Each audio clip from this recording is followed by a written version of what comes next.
Voilà, aujourd'hui c'est le grand jour aujourd'hui.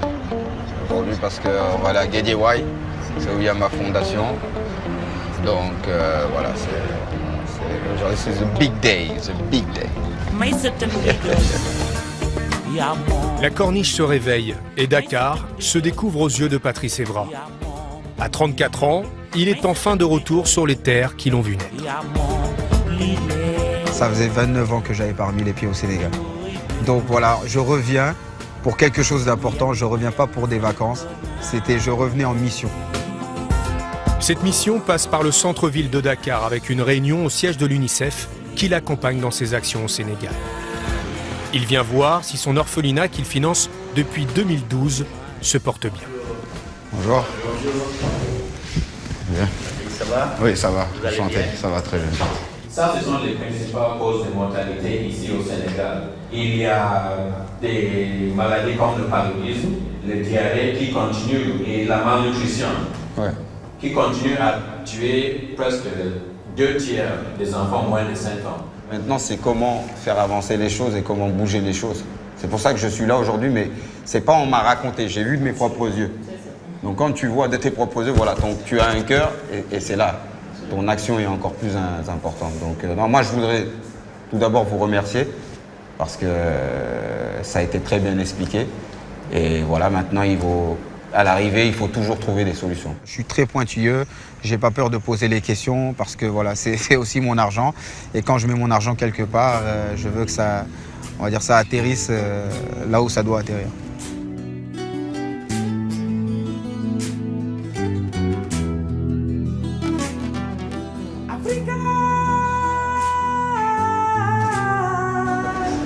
Vous allez bien? Ça va très bien, merci. Alors, soyez les bienvenus.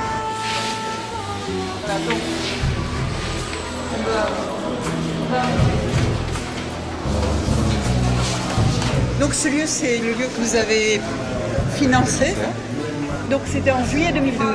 En juillet, c'est ça. Lorsque vous étiez en Angleterre. À Manchester, c'est ça. L'idée de ce lieu, c'est de pouvoir accueillir parallèlement à des enfants victimes de violences, talibés, enfants mendiants, etc., qui viennent ici. C'est de pouvoir, comme on dit, valoriser devant notre porte en premier, c'est de pouvoir prendre les enfants du quartier qui ne sont déscolarisés, qui vivent dans la rue, dont les familles, généralement, ça n'occupe pas.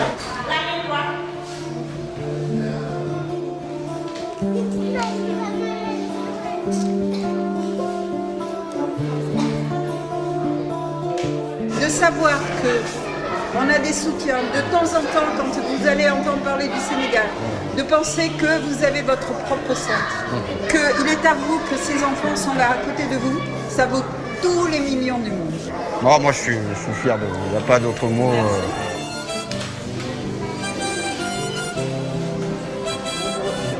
Bonjour. Ah voilà, c'est les plus grands. Bien, c'est bien. Nakolo Toude. Nakolo Toude. Ablaï, ça va.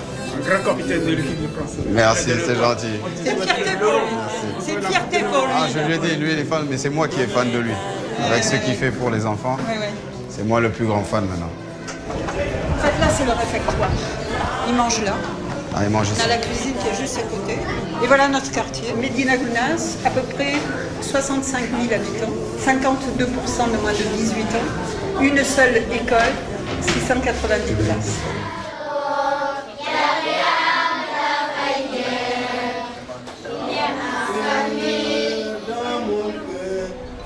Je veux chanter Patrick dans mon cœur. Bravo, bravo. Merci, merci à tous.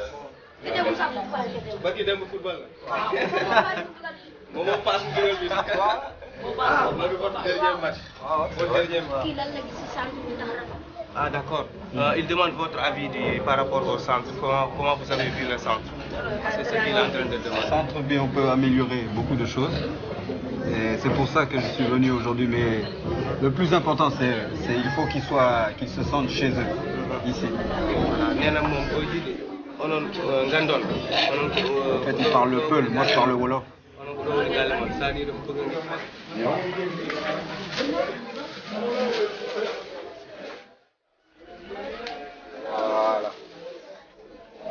boss. Même bon, les man, vous l'avez après aussi. Voilà, ça c'est pour toi aussi. Ouais, c'est la bonne taille. Content, Nel? Content, nuyu ko. Ah.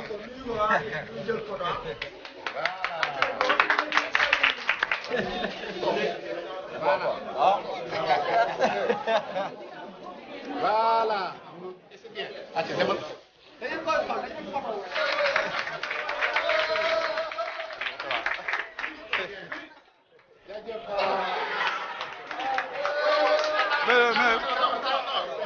Ah, faut porter dans le corps.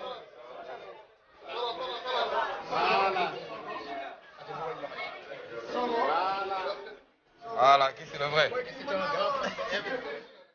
C'est ce que je leur disais tout à l'heure aux gamins quand je parlais avec eux, c'est que j'espère qu'un jour, ça sera un de ces gamins qui viendra, qui aidera, parce qu'il n'oubliera pas d'où il vient.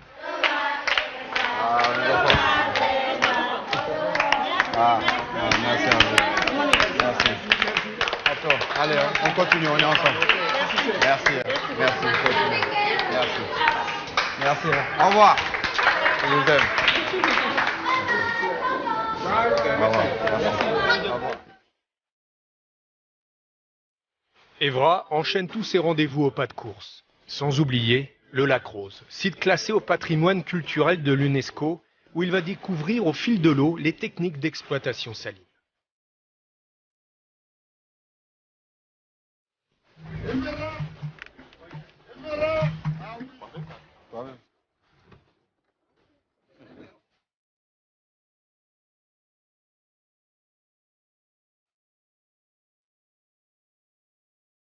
Vous voyez la couleur? Ah, c'est incroyable. C'est ça, ouais, c'est complètement Depuis rose. tout à l'heure, je regarde, c'est incroyable.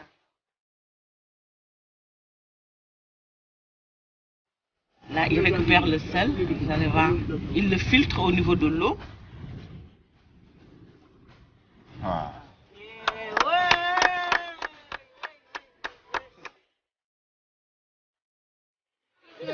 Patrice Evra aurait pu faire la joie des Sénégalais si un jour il avait pu endosser le maillot des Lions de la Teranga. Il en a eu la possibilité. Ça s'est joué à rien parce que j'ai reçu la convocation des espoirs. J'étais à Monaco et la convocation de l'équipe première. C'était Bruno Metsu à l'époque, l'entraîneur. J'ai parlé avec mon père et ma mère, comme j'ai dit, ils ne m'ont mis aucune pression. J'ai parlé avec Didier Deschamps, ça restera entre nous. Et donc à l'arrivée, j'ai fait mon choix, j'ai préféré franchir les étapes. J'aurais pu aller directement en A avec le Sénégal, mais j'ai préféré aller avec les espoirs, faire un an avec les espoirs et à l'arrivée, voilà, je suis international français. Le sport fait réellement partie du quotidien des Sénégalais. Patrice Evra a pu le constater. Le lendemain, il retrouve à son hôtel un des plus grands champions du pays, le lutteur Yekini, un colosse. C'est une montagne. Ça va? Ça va, ça va. Ah, il parle bien alors? Ouais, donc je comprends bien le Sénégalais, Bouba. Bouba, tout est. Ouais, mais j'ai des difficultés à parler, quoi. Ouais, mais je comprends tout. Mais ton frère, il parle bien, hein? Ouais, je sais. Sinon? Ça va, ça va. Ça se passe Je bien? vais te faire un cadeau de bienvenue. Ah, merci alors. Je sais que tu aimes le football. Ouais. Bon, je sais pas si tu pourras mettre même un bras dedans.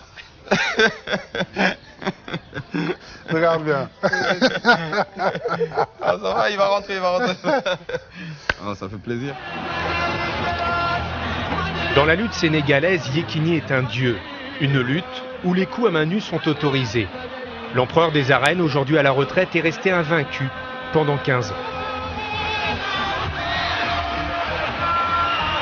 Là, je suis venu, on va dire, en mission. Et la prochaine fois, je reviendrai en Non, il vacances. faut revenir. Parce que même, j'aimerais bien voir tes entraînements parce que j'avais vu un intérieur sport. T'as vu? J'ai vu comment tu pousses ça.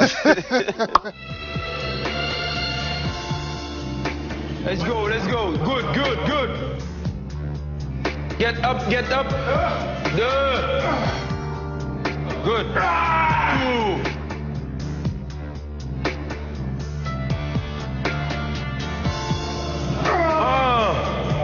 Good. 2. Good workout.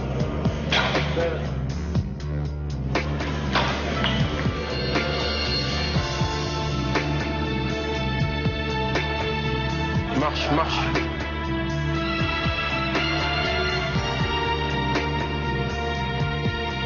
En Angleterre, je supporte Manchester. Voilà. Mais Milan, Juve, ils travaillent. c'est ça. Man, C'est la là, différence. tu as tout dit. Moi, quand j'étais à Manchester, j'avais l'impression d'être en vacances pendant 9 ans. Pourtant, j'ai gagné beaucoup de titres. Mais la Juve, maintenant, je sais c'est quoi travailler. Quand on me dit les sacrifices, là, je rentre. Des fois, on a entraînement à 10h. Ouais. Je finis, je rentre, je suis chez moi à 17h. Quand on fait double séance, il y a même un jour, on s'est entraîné à 9h. Je suis rentré chez moi à 21h. Et j'ai même pris une photo dans le vestiaire pour prouver à ma femme que j'étais bien à la maison et pas de faire tout ce que tu manges, tout est calculé. Le serveur, il y a le chef qui contrôle la portion avec ton poids, tout ce que tu manges. Ah non, tout est adapté. Ils ont eu le droit à l'eau gazeuse l'année dernière. Sinon, avant, ils n'avaient pas le droit à l'eau gazeuse. Il n'y a pas de pain, il n'y a pas de beurre, tout ça, non, tu oublies. C'est impressionnant. Hein. Et ils nous obligent aussi à manger. Et à Manchester, c'était pas comme ça. Non, à Manchester, Ferguson, il était simple. Avant de jouer les matchs contre Tu fais Arsenal, tout ce que tu veux, mais il disait, voilà, moi, tu sais, en Italie, tu fais beaucoup de vidéos, de tactiques, tu étudies l'adversaire. Ouais. Ferguson, il prenait une chaise, il s'asseyait devant tout le monde comme ça. Et il disait, bon les gars, aujourd'hui c'est dimanche, il fait très beau, je veux que personne gâche mon dimanche. Allez, bon match. C'était ça, c'est ça qu'il dit. C'était ça. Et tu sais que si tu rentres sur le terrain, tu rates quelque chose, ah, c'était une pression énorme. Des fois, il était là, on avait joué contre Barcelone en 2008. Ouais. On avait fait la demi-finale devant tout le monde. Il a dit, mais Patrice, aujourd'hui, si on perd le match, c'est à cause de toi. C'est toi qui vas bloquer Messi devant tout le monde. Si on perd le match aujourd'hui, c'est toi toutes les responsabilités. Parce que Messi, aujourd'hui, tu vas le bloquer. Donc là, avant le match, tu te sens... psychologiquement, là, il est fort. C'est un monsieur. C'est un monsieur. C'est un grand monsieur. Non, c'est un monsieur. Ouais. Avant de partir, il m'a dit, tu sais pas, tu seras un grand entraîneur. J'ai dit, non, coach, pourquoi vous... Il dit, tu sais, le foot, les entraîneurs, c'est vrai, il y a besoin un peu de tactique, de connaissances. Mais le plus important, c'est la communication avec les joueurs, ce que tu peux leur transmettre. Et toi, tu arrives à transmettre facilement ton envie de gagner, voilà. Et donc, tu deviendras un grand entraîneur. Mais il était comme ça, Ferguson. Il allait te regarder, par exemple, il y a un entraînement... Et le jour qui t'a dit ça, comment t'as fait? J'ai commencé à passer mes diplômes.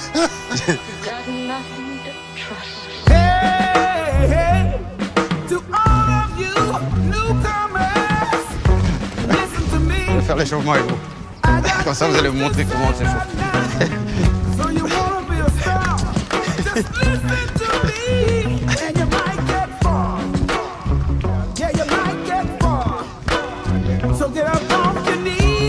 En arrière, en arrière.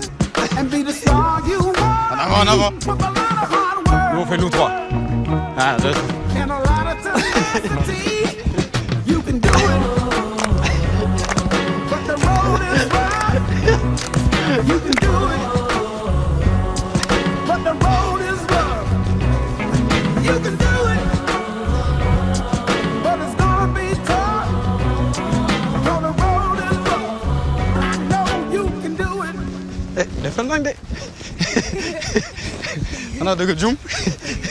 Je suis venu, j'ai fait ce que j'avais à faire. Je suis un homme heureux, comblé. Ça m'a beaucoup enrichi. C'était une superbe expérience. Mais je reviendrai, je suis obligé parce que pour moi maintenant, j'ai aussi 500 enfants qui m'attendent ici et qui comptent sur moi.